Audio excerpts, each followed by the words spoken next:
थी कि ऊपर जाने से पहले अगर वो यहाँ का लेशन करके जाए कि ऊपर क्या होने वाला है मेरे साथ, मेरी आत्मा का जीवन का हेतु अगर वो समझ जाए, एम समझ जाए, तो वो अभी से अगर अपना काम अभी से चालू कर दे तो ऊपर जाके उसको बहुत आसानी होगी आत्मा से परमात्मा बनने में, शिवत्व की प्राप्ति करने में। वो जो जैसे आपने बोला है कि वो ब्रह्म ऋषि से भी ऊपर जा सकता है, वो सीधा शिव पद को प्राप्त कर सकता है, वो परम परम परम महाशिव तक जा सकता है। तो ये बहुत आपने डीप बात बताई थी, लेकिन फिर भी यहाँ पे जो हमारे बेसिक क्वेश्चन है, जैसे अब दूसरा क्वेश्चन है कि आकाशिक रिकॉर्ड जो कलेक्टिव बैंक है जिसके अंदर पूरी दुनिया की आत्माओं के कर्म रिकॉर्ड होते हैं, उसके बारे में कुछ बताइए। जैसे एक बात बताऊं जी। जैसे तुम बोलते हो तो वायु तत्व में भी रिकॉर्ड हो जाता है ना आसपास के। राइट। वायु तत्व के एक एक सेल में हर कोई चीज का रिकॉर्ड है, ठीक सारी है। दुनिया का रिकॉर्ड है। ठीक है। इसी तरह ऊपर जो आकाशीय रिकॉर्ड कहता है, जो हमारा आकाश सुपर कंप्यूटर। आकाश तत्व में ऑटोमेटिक वो सुपर कंप्यूटर सब में रिकॉर्ड होता है। पूरा आकाश तत्व ही सुपर कंप्यूटर है, पूरा आकाश ही सुपर कंप्यूटर है। जैसे बाबूजी आपको बीच में बात बोलूं कि जैसे आपने बोला कि हर चीज उस वायुमंडल में रिकॉर्ड होती है, तो कई एग्जांपल हमने टीवी में सुने हुए देखे हुए कि कोई ऋषि कोई पेड़ के नीचे तप करता है तो उसके अंदर उस पेड़ में इतनी शक्ति आ जाती है, उस जमीन में इतनी शक्ति आ जाती है, जमीन में से पानी निकलने लगता है, मतलब बहुत सारी वेराइटीज चीजें होती है। तो ये चीज भी होती है ना, क्योंकि वहां के वायुमंडल में ये चीज रिकॉर्ड हो गई है ना उस पावर की। देखो कोई भी ऋषि मुनि कोई भी जगह पे तपस्या करता है, राइट, तो वहां से वो परम तत्व की मात्रा उसके आसपास आती है। राइट। समझो कि 50-100 मीटर की रेंज में वो परम तत्व होता है।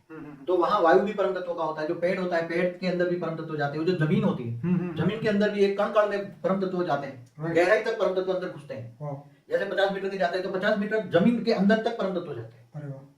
तो क्या जमीन के अंदर भी तो आकाश तत्व है, जमीन भी एक तत्व है ना, तो उसके अंदर भी परम तत्व की मात्रा जाती है। तो आप लाखों साल के बाद भी वहां जाओगे, अगर आप थोड़ा सा योग लगाओगे तो आपको वो ऋषि की पावर का एहसास होगा। इसलिए कई कई जगह बहुत स्पेशल होती है। हाँ तो मिलेगा, तो लाखों साल के बाद भी वहां परम तत्व की मात्रा रहती है। उसको हवा का झोंका आएगा तो हवा ले जाएगी, मगर जमीन के अंदर जो 50 मीटर तक जो परम तत्व है उसके अंदर वो तो रिकॉर्ड रहता है, कई लाखों साल तक रहता है।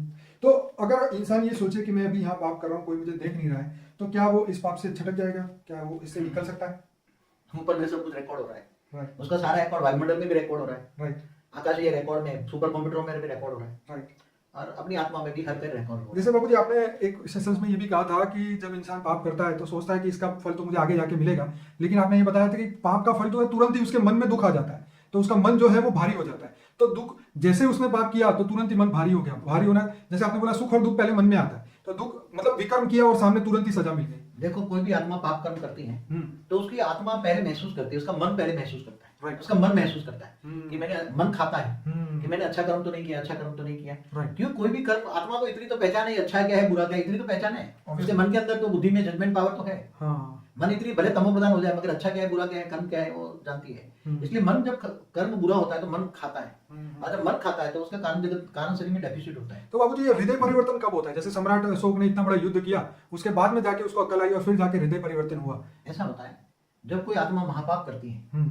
हजारों की लाशों देखी उसने कलिंग में। कलिंग में मैंने आज का उड़ीसा, उसमें बहुत बड़ा युद्ध किया, लाखों की तादाद में लाशों का ढेर देखा।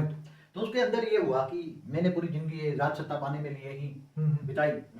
तो केवल ये अपना मन परिवर्तन केवल अपने मन से नहीं होता, मगर उसके साथ सूक्ष्म जगत वाली अच्छी आत्माएं जो होती कर्म बंधन से, तो सूक्ष्म जगत वाली आत्माएं उसको रेत मार के इमर्ज कराती है, तू क्या कर रहा है, तू क्या कर रहा है, सोच सोच, तो वो सोचने पर मजबूत करती है सूक्ष्म जगत वाली आत्माएं। तो बाबूजी उसको पहले कराना चाहिए ना, मगर उसका कर्म बंधन कराएगा पहले टूटेगा ना, ऐसा ये बात भी ठीक है। उसको ये कराना था, मगर बाद में अच्छे कर्म आ रहे हैं, अच्छे पुण्य का खाता उकलने वाला है, पुण्य का खाता बनने वाली है, तो सूक्ष्म जगत की आत्माएं उसके साथ आकर उसको रेत मार के इमर्ज कराएंगे।